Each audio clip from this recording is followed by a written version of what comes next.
नमस्कार दोस्तों, मैं नितिन वाधवा एक बार फिर से आपका NW लॉ क्लासेस में स्वागत करता हूं। आज के इस वीडियो में हम फोकस करेंगे on the concept of confession.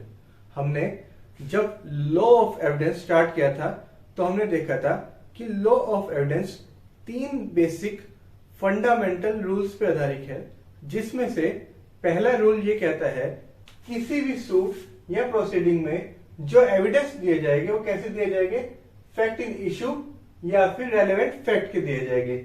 जिसमें फैक्ट इन इशू क्या होता है, किसी भी सूट में मेन डिस्प्यूटेड फैक्ट जो होता है उसे फैक्ट इन इशू कहते हैं, और ऐसे फैक्ट्स जिसकी हेल्प से फैक्ट इन इशू को प्रूव किया जाता है उन्हें रेलेवेंट फैक्ट कहा जाता है। सेक्शन 6 से 55 तक रेलेवेंसी ऑफ फैक्ट से रिलेटेड रूल है, जिसमें 17 to 31 एडमिशन और कन्फेशन के बारे में रूल प्रोवाइड करता है। हमने लास्ट लेक्चर में एडमिशन कवर किया था, जिसमें सेक्शन थे 17 to 23 प्लस 31। 24 से 30 तक प्रोविजन है कन्फेशन के बारे में। आज की इस वीडियो में हम कवर करेंगे कन्फेशन का मीनिंग, कन्फेशन कब प्रूव किया जा सकता है, कब रेलेवेंट होगा और कब एडमिसिबल होगा, कब इररेलेवेंट और इनएडमिसिबल होगा, उसकी क्या वैल्यू होगी, कन्फेशन की क्या एविडेंटरी वैल्यू होगी, ये टॉपिक हम आज के लेक्चर में कवर करेंगे। कन्फेशन क्या होता है? कन्फेशन का जनरल मीनिंग है अपना अपराध स्वीकार करना। अपना अपराध स्वीकार करना क्या होता है? कन्फेशन होता है, कन्फेस करना होता है। जब भी कोई व्यक्ति अपना अपराध स्वीकार करता है, अपनी गलती मान लेता है, तो ये कहता है कि ये कहा जाता है कि उसने कन्फेस किया, कन्फेशन किया। कन्फेशन को इंडियन एविडेंस एक्ट में डिफाइन नहीं किया गया है। इसमें कुछ राइटर, जिसमें लॉ ऑफ एविडेंस के फ्रेम करने वाले जेम्स स्टीफन भी है। जेम्स स्टीफन ने डाइजेस्ट ऑफ एविडेंस में ये डेफिनेशन दी है क्या कि कन्फेशन क्या है? एक एडमिशन है। कन्फेशन एक एडमिशन है जो क्रिमिनल द्वारा किसी क्रिमिनल केस में किया जाता है और जो सजेस्ट करता है इन्फेरेंस दैट एक्यूज्ड, जो कन्फेशन कर रहा है, कन्फेशन करने वाला accuse is guilty of offence. Admission क्या था? एडमिशन था ऐसा स्टेटमेंट जो ऐसा इन्फेरेंस सजेस्ट करे, कैसा? As to existence of fact in issue और रेलेवेंट फैक्ट। अब स्टीफन ने ये डेफिनेशन दी कि कन्फेशन भी एक तरीके का एडमिशन है। कैसा admission? That suggest inference that criminal accuse person, या जो कन्फेशन कर रहा है उसी ने अपराध किया है। यह ऐसा एडमिशन है, it is admission by the confession maker. Confession द्वारा, जिसने जो कन्फेशन कर रहा है उसके द्वारा एक एडमिशन है जो क्या सजेस्ट करता है? एक अनुमान इंगित करता है, एक सजेशन देता है। Inference, it suggest an inference. यह एक अनुमान इंगित करता है कि कन्फेशन करने वाला व्यक्ति जो कि एक्यूज्ड है उसने अपराध किया है। यह डेफिनेशन प्रीवी काउंसिल ने एक्सेप्ट नहीं करी। प्रीवी काउंसिल ने कहा कि confession must admit all the terms of offense। Confession कैसा होना चाहिए? ऐसा होना चाहिए जिसमें अपराध के सारे इंग्रेडिएंट्स को एक्यूज्ड एक्सेप्ट कर ले, या वो सारे फैक्ट्स एक्सेप्ट कर ले, जिसमें ये कंक्लूसिवली डिसाइड हो जाए कि कन्फेशन करने वाला व्यक्ति ही अपराधी है। सिर्फ इन्फेरेंस से काम नहीं चलेगा। ये डेफिनेशन प्रिवी काउंसिल ने पकाला Narayana Swami versus king emperor के केस में दी। ये बहुत ही लैंडमार्क केस है। प्रीलिम्स एग्जाम्स में भी पूछा जाता है कि पाकला नारायण स्वामी का केस किससे रिलेटेड है? कन्फेशन से रिलेटेड है। इसमें प्रिवी काउंसिल ने इसे डिफाइन करते हुए कहा कि कन्फेशन कैसा होना चाहिए? Confession must admit all the terms of the offence. अपराध के सारे इंग्रेडिएंट्स को एक्सेप्ट कर लेना चाहिए, ऐसा होना चाहिए कन्फेशन। उसमें सिर्फ इन्फेरेंस से काम नहीं चलेगा, सिर्फ अनुमान is not sufficient. Conclusively accept करना चाहिए कि मैंने ही अपराध किया है, तभी कन्फेशन माना जाएगा, तभी उसके बेस पे सजा दी जा सकेगी। कन्फेशन की इस डेफिनेशन को बीरा Ibrahim versus state of Maharashtra में ये कहा,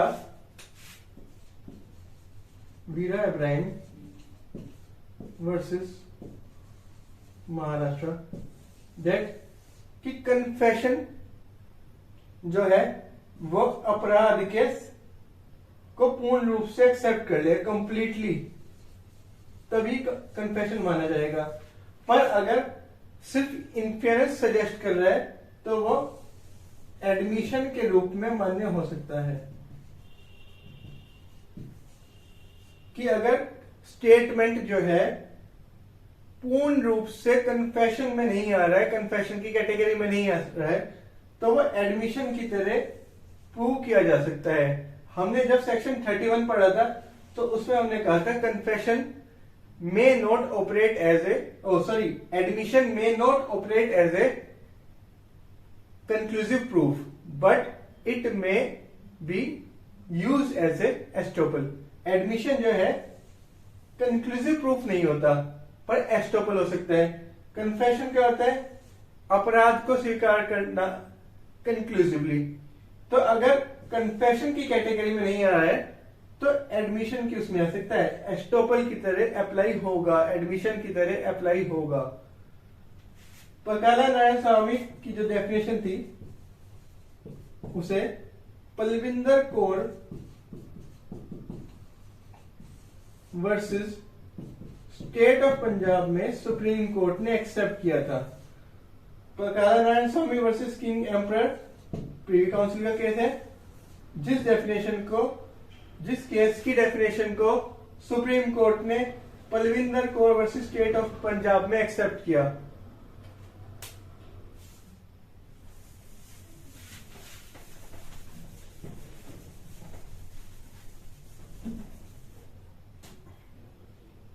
अब पलविंदर कौर के अगर हम फैक्ट्स देखें,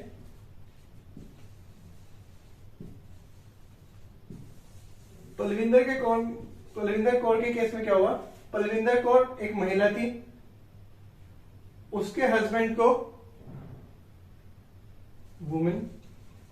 उसके ऊपर एक एक्यूजेशन लगा कि आपने अपने हस्बैंड की डेथ कॉज करी। अब डेथ कैसे कॉज हुई? या तो कोई पॉइजन था या अदर रीजन से हुई, क्योंकि बॉडी डिकम्पोज हो चुकी थी मेडिकल एग्जामिनेशन से, तो ये क्लैरिफाई नहीं हो रहा था कि कैसे हुई उसकी डेथ। ऐसे में उस महिला का स्टेटमेंट कि उसके हस्बैंड जो थे एक फोटोग्राफर थे और फोटोग्राफ में कैमरे में यूज होने वाली एक केमिकल था, जिसे एक दिन उसके हस्बैंड की तबीयत खराब हुई तो मेडिसिन समझ के उस महिला ने वो केमिकल जो पॉइजन होता है वो मेडिकल मेडिसिन की जगह वो केमिकल दे दिया और उससे उस व्यक्ति की, उसके हस्बैंड की डेथ हो गई। तो ये स्टेटमेंट को अगर हम एनालाइज करें तो ये इसमें दो बात आई, दो तरीके की। एक कि उस महिला ने एक्सेप्ट कर लिया, हाँ कन्फेस किया कि केमिकल मैंने दिया और उससे उसकी डेथ हो गई। ये था उसे फंसाने वाला, जिसे कहते हैं इनकल्पेटरी स्टेटमेंट। इसी स्टेटमेंट का एक दूसरा पार्ट था कि मैंने ये गलती से मेडिसिन समझ के दे दी। ये सेक्शन 79 इंडियन पेनल कोड में उसे बचाव देता है, that justifies his act.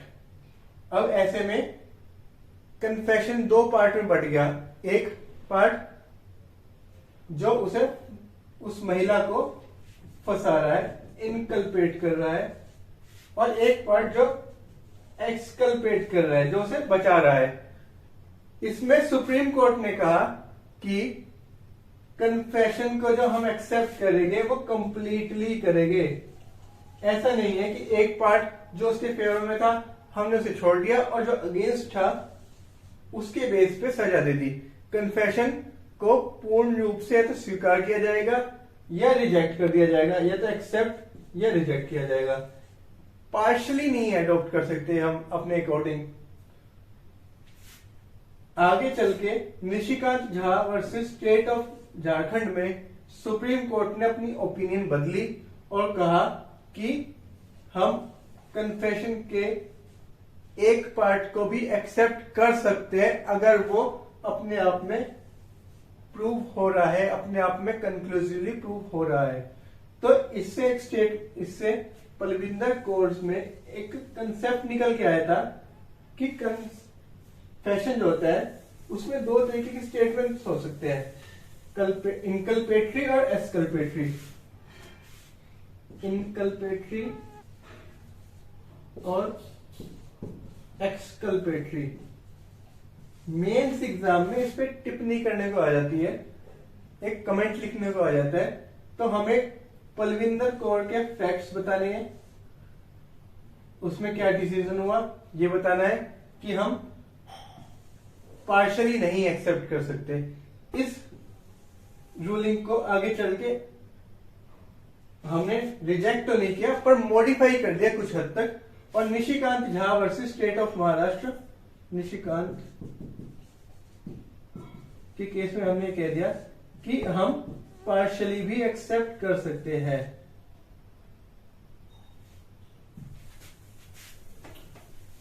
Confession से रिलेटेड प्रोविजन सेक्शन 24 से 30 में दिए गए हैं, जिसमें बताया गया है कन्फेशन कब रेलेवेंट होगा और कब नहीं होगा। पहले हम पढ़ेंगे कन्फेशन कब रेलेवेंट नहीं होगा, कब इररेलेवेंट होगा और कब इनएडमिसिबल, कब एडमिट नहीं किया जाएगा। सेक्शन 24 कहता है कि कन्फेशन जो किसी इंड्यूसमेंट, थ्रेट या प्रोमिस के इफेक्ट में दिया गया हो। कैसा? कन्फेशन जब इंड्यूसमेंट, थ्रेट और प्रोमिस के प्रभाव में दिया गया हो तो वो रेलेवेंट नहीं होगा। अब हमें इसके इंग्रेडिएंट्स देखना है, कब नहीं होगा, क्या इसकी शर्तें है सेक्शन 24 की। कब नहीं होगा? वो इंड्यूसमेंट, थ्रेट और प्रोमिस कैसा होना चाहिए? It must be from person in authority, person in authority से होना चाहिए। दूसरा कैसा होना चाहिए? सफिशिएंट होना चाहिए कोर्ट के ओपिनियन में। कोर्ट को ऐसा लगना चाहिए कि इंड्यूसमेंट, थ्रेट और प्रोमिस कैसा है, अपने आप में सफिशिएंट है एक्यूज्ड पर्सन को यह आधार देने के लिए कि अगर वो कन्फेशन कर लेता है तो उसे कोई लाभ होगा, मैटेरियल बेनिफिट होगा।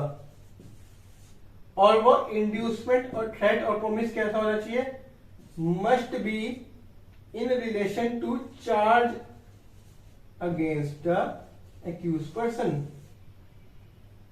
ऐसा कन्फेशन जो इंड्यूसमेंट, थ्रेट और प्रोमिस के असर में, के प्रभाव में दिया जाए, वो रेलेवेंट नहीं होगा। सेक्शन 24 में बताया। सेक्शन 24 में कुछ शर्तें बताई गई है। वो शर्तें हैं कि ये इंड्यूसमेंट, थ्रेट और प्रोमिस किससे आना चाहिए, पर्सन इन अथॉरिटी, अधिकृत व्यक्ति द्वारा, जैसे मजिस्ट्रेट, पुलिस ऑफिसर, या ऐसे लोग जो उसे इन्फ्लुएंस कर सकते हैं, जो अथॉरिटी है, जो अथॉरिटी उसके अधिकार रखती है। दूसरा, इट मस्ट बी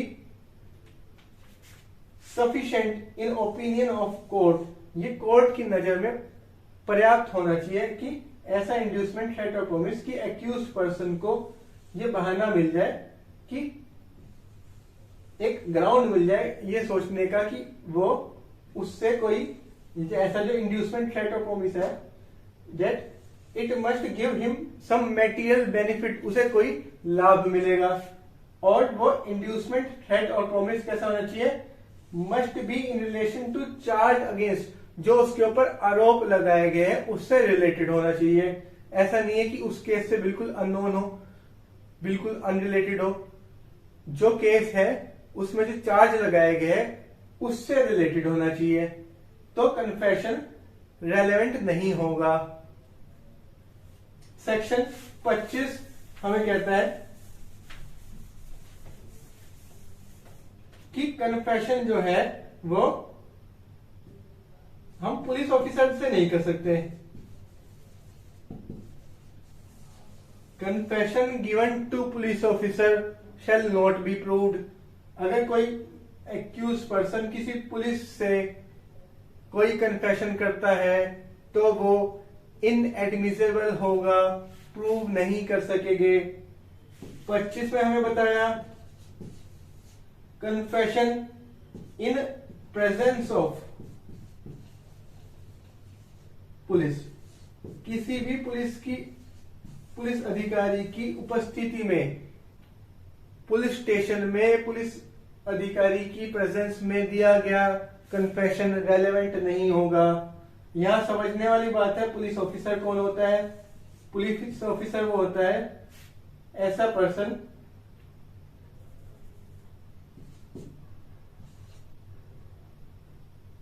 जिसे किसी भी केस में इन्वेस्टिगेशन करने की पावर होती है।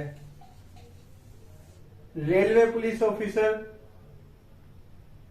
कस्टम ऑफिसर, इन लोगों को इन्वेस्टिगेशन की पावर नहीं होती, ये पुलिस नहीं कहलाएंगे। 25 और 26 के मत के 24, 25 और 26 में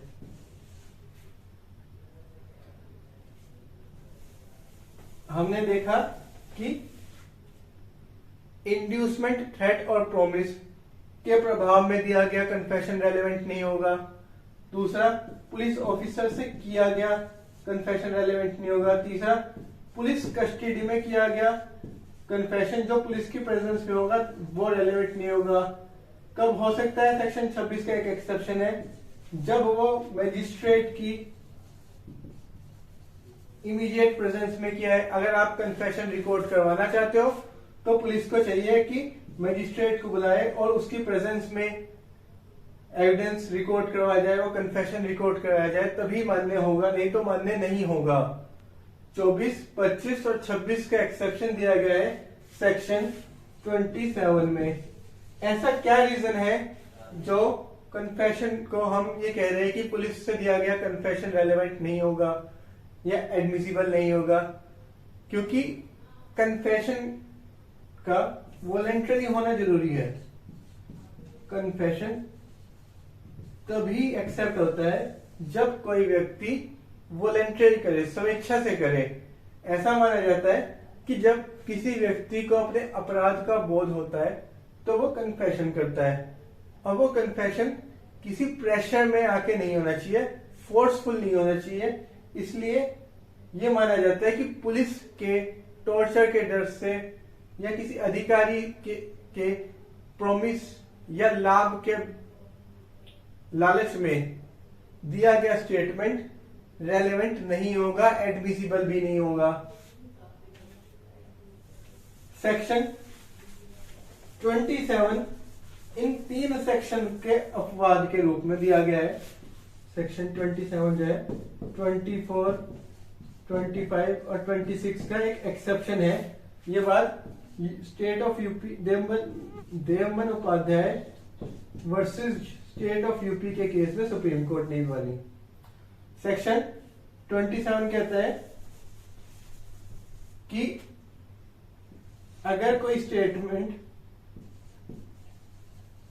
ऐसा है जो एक्यूज ने पुलिस कस्टडी में किया है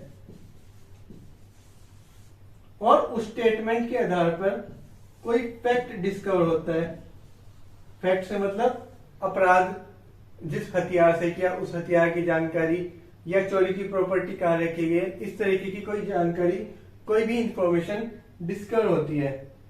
when any fact is deposed as stated in consequences of information received by accused in police custody, police custody में एक्यूज्ड के द्वारा दी गई जानकारी के बेस पे अगर कोई इंफॉर्मेशन डिस्कवर होती है, कोई सूचना मिलती है, तो वो स्टेटमेंट रेलेवेंट होगा। कब? When it amounts to, जो फैक्ट डिस्कवर, जो सूचना मिली है उससे रिलेटेड होना चाहिए, भले ही वो कन्फेशन की कैटेगरी में आता हो या ना आता हो। एक्यूज पर्सन अगर पुलिस की कस्टडी में कोई इंफॉर्मेशन देता है, उस इंफॉर्मेशन के बेस पे पुलिस के थ्रू कोई डिस्कवरी की जाती है, कोई फैक्ट डिस्कवर होता है, कोई खोज की जाती है, जैसे कि अपराध जिस हथियार से किया है वो उस हथियार की प्राप्ति हो जाए, या चोरी की संपत्ति कहां रखी गई है वो चोरी की संपत्ति प्राप्त हो जाए, फैक्ट डिस्कवर होना चाहिए, तो वो स्टेटमेंट रेलेवेंट होगा। अब सेक्शन 27 को सुप्रीम कोर्ट में इस आधार पर चैलेंज किया गया कि ये आर्टिकल 14 और आर्टिकल 21 का वायलेशन करता है। क्यों करता है?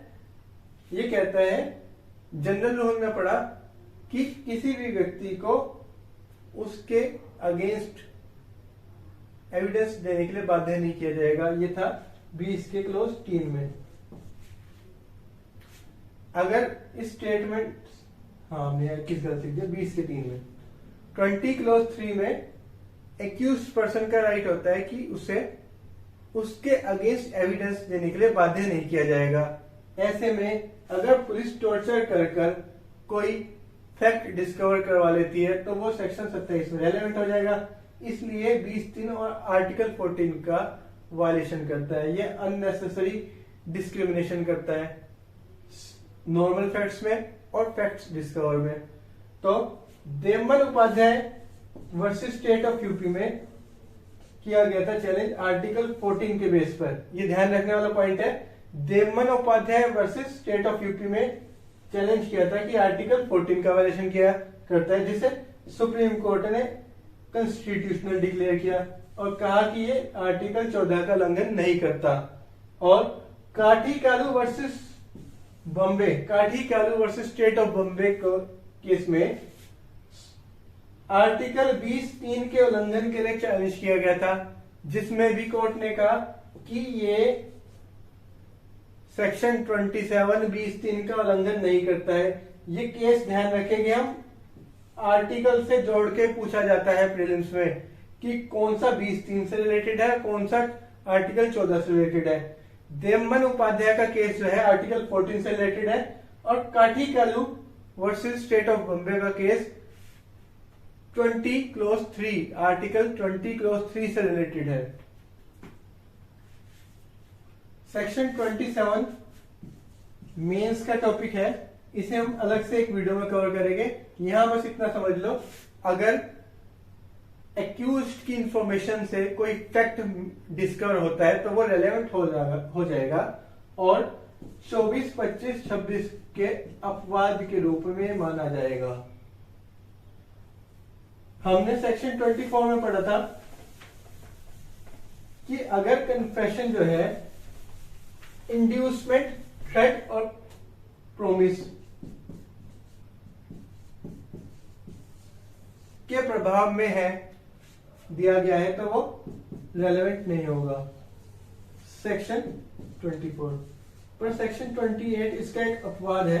ये कहता है कि अगर कोर्ट को लगता है कि इस थ्रेट, इंड्यूसमेंट और प्रोमिस का इफेक्ट खत्म हो गया है, इंड्यूसमेंट था, थ्रेट थी, प्रोमिस थी, पर अब उसका प्रभाव समाप्त हो चुका है, अब जो एक्यूज कन्फेशन कर रहा है वो वॉलेंटरी है, स्वेच्छा से है, अपनी ही मर्जी से है, इसके प्रभाव में नहीं है, तो वो रेलेवेंट हो जाएगा। फिर ये बात कही सेक्शन 28 में कि अगर इंड्यूसमेंट, थ्रेट और प्रोमिस का प्रभाव समाप्त हो जाता है तो रेलेवेंट हो सकता है। दूसरा, अब सेक्शन 29 में बताया कि अगर कोई कन्फेशन अदरवाइज रेलेवेंट है, मतलब वो 24, 25 और 26 से प्रभावित नहीं होता है। कन्फेशन अदरवाइज रेलेवेंट है, वो 24, 25 और 26 से प्रभावित नहीं होता है, तो वो रेलेवेंट होगा, भले ही वो प्रोमिस ऑफ सीक्रेसी में दिया गया हो कि मैंने प्रोमिस किया था, मुझे आपने प्रोमिस किया था कि आप मेरा कन्फेशन सीक्रेट रखोगे, किसी को बताओगे नहीं। जैसा हमने सेक्शन 23 में देखा था कि अगर कोई एडमिशन है और वो प्रोमिस ऑफ सीक्रेसी में दिया गया तो सिविल केसेस में रेलेवेंट नहीं होगा, पर यहां बात हो रही है कन्फेशन की और ये क्रिमिनल केस की बात है।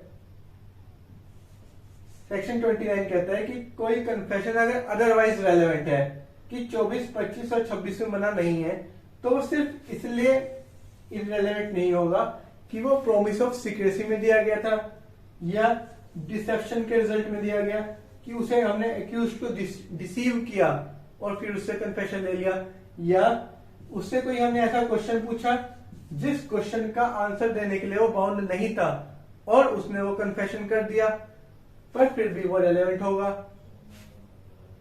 प्रोमिस ऑफ सीक्रेसी, डिसीव, ऐसे क्वेश्चन जिसका वो आंसर देने के लिए बाध्य नहीं था, उसके आंसर में दिया गया तो भी वो रेलेवेंट होगा।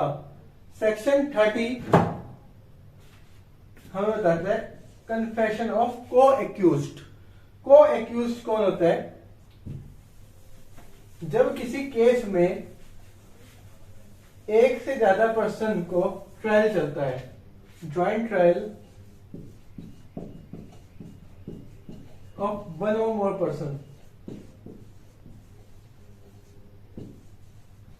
तो उन व्यक्तियों को जिनका एक साथ ट्रायल चलता है उन्हें को एक्यूज कहा जाता है।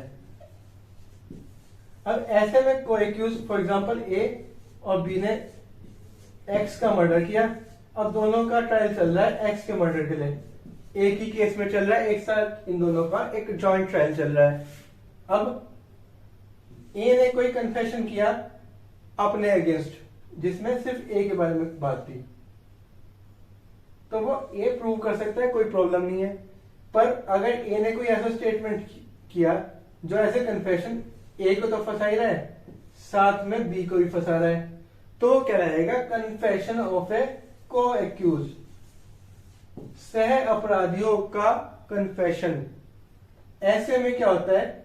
सेक्शन 30 ने बताया हमें कि ऐसे स्टेटमेंट जिसमें ज्वाइंट ट्रायल हो और जो दोनों को, कन्फेशन करने वाले को और अदर एक्यूज को एक्यूज को भी फंसा रहा है, तो वो स्टेटमेंट कोर्ट कंसीडर कर सकती है।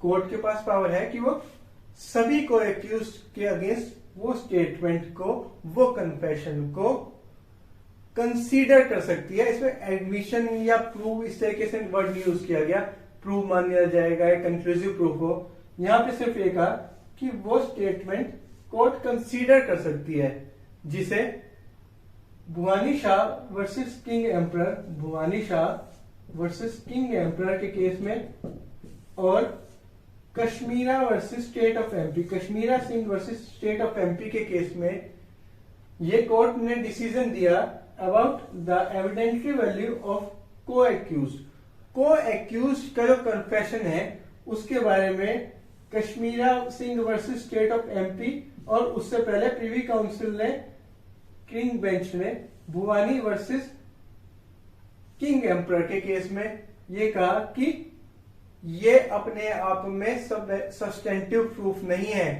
कोर्ट सिर्फ इसे कंसीडर कर सकती है, ये अपने आप में सब्सटेंटिव पीस ऑफ एविडेंस नहीं है। हमने पढ़ा आज के लेक्चर में कन्फेशन क्या है, उसका मीनिंग क्या है, कन्फेशन कब रेलेवेंट है, कब रेलेवेंट नहीं है, कन्फेशन की एडमिसिबिलिटी का हमने एक रूल पढ़ा कि कब रेलेवेंट होगा, वो रेलेवेंट तब होगा, एक्सेप्ट तब होगा जब वो वॉलंटरी हो, स्वेच्छा से किया गया हो। क्योंकि कन्फेशन के बारे में उपधारणा है कि कोई व्यक्ति तभी कन्फेशन करता है जब उसे अपने अपराध का पश्चाताप होता है। अगर वो फोर्सफुल है तो वो कन्फेशन नहीं माना जाता। इसी कारण से 24, 25, 26 में पुलिस या अन्य अधिकारियों को दिया गया कन्फेशन रेलेवेंट नहीं माना जाता। अब ऐसे में हम अगर कन्फेशन की एविडेंटरी वैल्यू देखें तो इंग्लिश लॉ में इसे दो पार्ट्स में डिवाइड किया गया है, judicial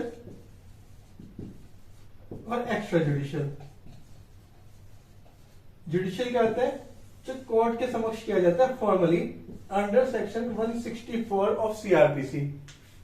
extra judicial confession outside the court, court के बाहर किया जाता है। जो जुडिशियल कन्फेशन होता है वो क्या होता है, एक कंक्लूसिव प्रूफ होता है about fact, about statement, about the confession. जो जुडिशियल कन्फेशन होगा वो कैसा होगा, कंक्लूसिवली प्रूफ होगा। अब सुप्रीम कोर्ट ने नवजोत सिंह सिद्धू वर्सेस एनसीटी दिल्ली के केस में कहा था कि कन्फेशन की वैधता का, कन्फेशन की वैल्यू का जांच करना है तो दो टेस्ट देख लो। पहला, वो वॉलंटरी होना चाहिए, और दूसरा, सारी फॉर्मेलिटीज जो 164 की है वो पूरी हुई हो तो कन्फेशन कंक्लूसिवली प्रूफ मान लिया जाएगा। एक्स्ट्रा जुडिशियल कन्फेशन जो होता है वो एक वीक काइंड होता है, कमजोर किस्म का कन्फेशन होता है जिसे कोरोबरेट किया जाना चाहिए, जिसे दूसरे एविडेंस के साथ सपोर्ट किया जाना जरूरी है। कन्फेशन हमने देखा उसका मीनिंग क्या है, कब रेलेवेंट है, कब नहीं है, और उसकी एविडेंटरी वैल्यू क्या है। अगर कन्फेशन को एक्यूज द्वारा किया जाए और वो मेन एक्यूज जिसने कन्फेशन किया है प्लस अदर एक्यूज जिन्होंने कन्फेशन नहीं किया उसे भी फंसा रहे, तो ऐसे में कोर्ट क्या कंसीडर करेगी, ये सेक्शन 30 में दिया गया है। और हमने पढ़ा इसकी एविडेंटरी वैल्यू। हमारा नेक्स्ट जो लेक्चर होगा वो होगा डाइंग डिक्लेरेशन। हमने सेक्शन 31 तक लॉ ऑफ एविडेंस कवर कर लिया है। नेक्स्ट वीडियो हम सेक्शन 32 पे बनाएंगे। Thank you.